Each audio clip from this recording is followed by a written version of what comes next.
പ്രതീക്ഷ organ recipient family അസോസിയേഷന്റെ നേതൃത്വത്തിൽ പ്രതീകാത്മക സമരം. വൃക്ക രോഗികളുടെ പ്രശ്നങ്ങൾക്ക് പരിഹാരം കാണണമെന്നാവശ്യപ്പെട്ട് പ്രതീകാത്മകമായ ഡയാലിസിസ് നടത്തിയാണ് പ്രതിഷേധിച്ചത്. പെരിറ്റോണിയൽ ഡയാലിസിസിനുള്ള ഫ്ലൂയിഡ് ലഭ്യമാക്കുക, ആയുഷ്മാൻ ഭാരത് പദ്ധതി തടസ്സം കൂടാതെ നടപ്പിലാക്കുക, കാരുണ്യ ഫാർമസിയിലെ മരുന്ന് ക്ഷാമം പരിഹരിക്കുക, സമാശ്വാസ പദ്ധതി പുനരാരംഭിക്കുക തുടങ്ങിയ ആവശ്യങ്ങൾ ഉന്നയിച്ചുകൊണ്ടാണ് പ്രതീക്ഷ organ recipient family association Kozhikode ജില്ലാ കമ്മിറ്റിയുടെ നേതൃത്വത്തിൽ വേറിട്ട പ്രതിഷേധം തീർത്തത്. കളക്ടറേറ്റിന് മുന്നിൽ പ്രതീകാത്മക ഡയാലിസിസ് നടത്തിക്കൊണ്ട് നടന്ന സമരം സംസ്ഥാന ചെയർമാൻ പി ബഷീർ ഉദ്ഘാടനം ചെയ്തു.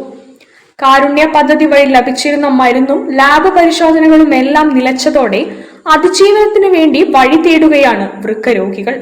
മാസത്തിലൊരിക്കൽ ലാബ് പരിശോധനകൾ ആവശ്യമായി വരുന്ന ഇവർക്ക് ലഭിച്ചിരുന്ന ആനുകൂല്യങ്ങളും നിർത്തലാക്കിയതോടെ ലാബ് പരിശോധനയ്ക്കും മരുന്നുകൾക്കും കൂടി പണം കണ്ടെത്തേണ്ട ഗതികേടിലാണ് പട്ടിണി അകറ്റാൻ വഴി അന്വേഷിക്കുന്ന ഈ രോഗികൾ.